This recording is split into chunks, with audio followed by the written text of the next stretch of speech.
Bienvenidos una vez más a Espacio Alumni. Mi nombre es Mauricio Junquera, soy el presidente del Consejo de Alumnos de Derecho de la UP. A mi lado se encuentra Aranza Plasencia, quien también es parte del Consejo de Alumnos. Y el día de hoy estamos con una ministra de la Suprema Corte de Justicia, con la doctora Yasmín Esquivel, quien es una gran jurista y tiene 3 especialidades por la Universidad Panamericana. Entonces queremos agradecerle por este espacio, por estar el día de hoy aquí con nosotros y quisiéramos empezar con algunas preguntas. Claro que sí, Mauricio, al contrario, bienvenidos aquí a la oficina de la Suprema Corte de Justicia de la Nación, a usted y a Arianza, y nos da mucho gusto platicar esta tarde con ustedes. Muchas gracias. Bueno, primero queríamos empezar preguntándole cuál ha sido su trayectoria profesional.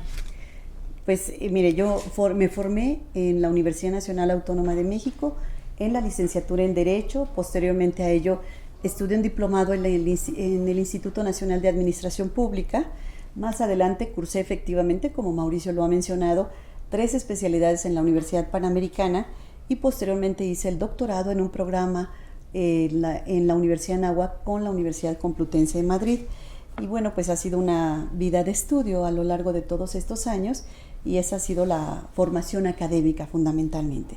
En el ámbito profesional, Aranza, yo he estado durante más de 30 años en el servicio público. Inicié muy joven, cuando estaba concluyendo la universidad, trabajando en la delegación Coyoacán, en aquel entonces en el área de capacitación de personal. Más adelante, en el año 2009, fue cuando el jefe de gobierno, que ahora es canciller Marcelo Ebrard, me invita para que participe en una propuesta que él va a hacer a la Sala Superior del Tribunal de Justicia Administrativa de la Ciudad de México. Para mí, con el contacto que había tenido durante muchos años en la administración pública local, acepté yo ser propuesta como magistrada de la Sala Superior del Tribunal de Justicia Administrativa. La Asamblea Legislativa analizó mi perfil, analizó la propuesta, vio que tenía experiencia jurisdiccional ya de casi 10 años y aprobó por unanimidad también en aquel entonces la propuesta para ser magistrada del Tribunal de Justicia Administrativa de la Ciudad de México en su Sala Superior. Más adelante, mis compañeros magistrados deciden que sea yo en enero del 2012 la presidenta del tribunal. Este para mí fue un compromiso muy importante porque presidir órganos colegiados donde están personas que son tus pares, que son personas que tienen el mismo rango que tú, me parece de las actividades más importantes que se pueden llevar a cabo, sobre todo coordinar los trabajos y también administrar el tribunal, respetar los derechos laborales de los trabajadores, la transparencia en el ejercicio de los recursos, la creación del Instituto de Capacitación del Tribunal, fueron de las prioridades que tuvimos en aquel entonces, en 2012. Presidí este tribunal hasta el año 2019, cuando soy propuesta por el ahora presidente de la República, el licenciado Andrés Manuel López Obrador, en la terna para ser ministro de la Corte. Soy la ministra más reciente, llegué aquí a la Suprema Corte el día 21 de marzo, es el día de la imposición de la toga, entonces tengo algunos meses. Y para mí es un gusto recibir, por supuesto, a personas tan jóvenes con las que pueda yo dialogar y compartir algunas experiencias como lo son ustedes. Gracias. Al enviar la terna, el Senado de la República, por mayoría calificada, como lo señala la Constitución, determinó que yo fuera la persona que debía ocupar un puesto, la posición vacante que dejó la ministra Margarita Luna Ramos aquí en la Suprema Corte de Justicia de la Nación. Gracias. Y después de escuchar su trayectoria, quisiera saber si hubo algún hecho o algún personaje que la llevara a usted a estudiar Derecho. Pues considero que cuando estaba yo estudiando la preparatoria, tenía un profesor que nos daba la clase de Derechos de Problemas Políticos y Económicos de México. Entonces era un gran abogado, un gran orador y siempre le tuve admiración. Y es en ese momento que decidí irme al área 4, que era el área de humanidades y donde estaba justamente la carrera de Derecho. Entonces creo que fue importante el contacto y comunicación que tuve en aquel entonces como alumna de la preparatoria con el maestro. Una preparatoria también de la UNAM, la preparatoria número 9 y creo que fue importante ese contacto. Y otra de las características es ver cómo poder servir a los demás. Fue lo que me hizo y me motivó ingresar al servicio público. Y la otra, pues evidentemente la impartición de justicia, que siempre es algo que nosotros los mexicanos aspiramos a tener en todos los asuntos, en todos los casos y en todos los momentos que vamos viviendo como juzgadores. Sí. Y nos gustaría saber si hubo algún momento en su trayectoria en el que usted se planteó que algún día estaría aquí en la Suprema Corte. Cuando yo lo llegué a pensar fue en el año 2004, desde el año 2004 que comparecí en el Senado de la República, lo llegué a pensar. Primeramente porque ya tenía yo experiencia en el estudio de los expedientes. Entonces sabía que esta era la carrera que me gustaba y donde yo quería continuar conduciéndome. Y justamente fue en esa época en que pensé que algún día sería una gran virtud para mí, sería un gran honor poder tener la posición que el día de hoy tengo. Les debo comentar que soy la mujer número 12 de aproximadamente 500 ministros que ha tenido la Suprema Corte de Justicia de la Nación en 200 años aproximadamente. Entonces, por las cifras ustedes verán que para mí el compromiso es mayor todavía. Mayor porque el hecho de ser mujer, pues es aún el compromiso con las mujeres que han estado antes que nosotros, las que vienen detrás de hacer las cosas bien y de hacerlas correctamente. Y actualmente que es usted ministra, ¿cuáles considera que son las responsabilidades que debe tener un ministro frente a la sociedad mexicana? Bueno, el Poder Judicial tiene dentro de sus funciones más importantes, la Suprema Corte de Justicia de la Nación es ser un tribunal constitucional. Aplicar la Constitución, los convenios internacionales, fundamentalmente en materia de derechos humanos, me parece que es de la mayor importancia para nuestro país en materia jurisdiccional. Y en ese sentido, nosotros tenemos 3 controles, que es el juicio de amparo, la acción de inconstitucionalidad y la controversia constitucional. La aplicación estricta de nuestra Constitución debe ser nuestro objetivo aquí para cualquiera de los ministros que integramos la Suprema Corte de Justicia y para mí por supuesto que lo es. Entonces creo que es el objetivo fundamental, desempeñar correctamente, impartir estrictamente apegado a la Constitución y a los convenios internacionales y fundamentalmente el respeto a los derechos humanos por parte de todas las autoridades y fundamentalmente los asuntos que nos llegan, porque evidentemente la Corte acciona a petición de parte. Sí. Bueno, ¿y cuáles cree que sean algunos de los retos que enfrentamos las mujeres en la labor tanto jurisdiccional como en la trayectoria profesional en el derecho?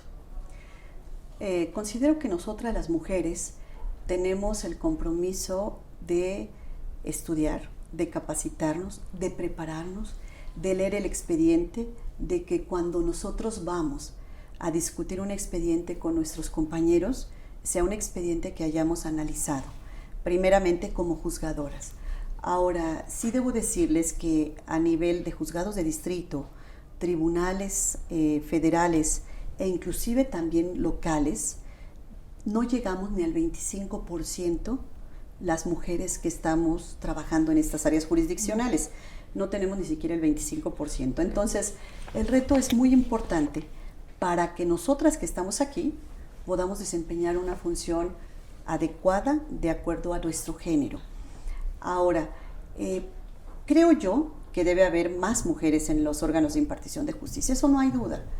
Pero no por el hecho de ser mujer nos tienen que dar la titularidad de un juzgado o de un tribunal, sino que lo que exigimos es tener las mismas oportunidades de ser evaluadas y de que se nos hagan los mismos procesos de participación, que tengamos las mismas oportunidades para participar en los concursos que los hombres, para que podamos accesar a esos puestos. Entonces, no por el hecho de ser mujer accesar al puesto, sino por la preparación, el estudio y la evaluación. Tenemos abogadas, tenemos juzgadoras muy preparadas en el Poder Judicial Federal, que creo que pueden hacer un papel importante y destacado en cada una de las áreas. ¿Y por qué sería importante o por qué es importante la independencia del Poder Judicial? Bueno, la independencia viene siendo el poder judicial, el equilibrio entre los demás poderes. Entonces, evidentemente tiene que ser una Suprema Corte de Justicia y un poder judicial independiente de la influencia externa de cualquiera de los otros dos poderes, o de partidos políticos, o de actores políticos de la sociedad, o actores económicos, actores sociales. Tiene que ser totalmente independiente. El juzgador no puede estar sujeto a ningún yugo, a ninguno, ni mucho menos a cualquiera de los actores que hemos estado comentando. Entonces, en ese sentido, nos parece que el juzgador, ya sea local o federal, porque son tan importantes unos como otros, finalmente el justiciable lo que exige es que quien le va a revisar su asunto lo analice cuidadosamente y si tiene la razón se la dé. Entonces, en ese sentido, yo considero que ese juzgador debe ser totalmente independiente a cualquier influencia externa para poder resolver estrictamente conforme señalan la Constitución y las leyes que de la Constitución emanan. Nos gustaría saber si tiene algunos proyectos que le gustaría concretar o que le gustaría realizar una vez que ya termine su periodo aquí. Bueno, pues dentro de los proyectos creo que ha sido, y lo he comentado en otros momentos, que es la transparencia. La transparencia en todos los procesos que se llevan a cabo en los poderes judiciales. Uno de ellos es fundamental para que los ciudadanos puedan ver un poder judicial cercano a ellos y transparente. Esta inmediatez que se debe de dar entre el juez y el ciudadano me parece también que es muy importante. Entonces son dos temas que en este momento yo resaltaría: la transparencia y la inmediatez con los justiciables. Sobre todo nos parece que eso nos hace falta para que las personas que acuden a los órganos de impartición de justicia puedan ver que son accesibles los jueces, que son accesibles los magistrados, incluso que son accesibles los ministros a pesar de las cargas de trabajo que se tienen, porque bueno, pues es la última instancia constitucional. ¿Y qué características debería tener alguien que desee ser ministro de la Corte? Bueno, principalmente las que señala la Constitución, pero además de ello, yo creo que una gran pasión por el estudio, un gran apego a los expedientes, a las sentencias, las resoluciones, los dictámenes y todo aquello que se tiene que analizar, independientemente de que entre más alta sea su preparación. Eso evidentemente siempre ayuda, no tan solo la licenciatura en Derecho, sino que tenga otro tipo de preparación, evidentemente ayuda. Y si tiene experiencia, nos parece que aún es mucho mejor.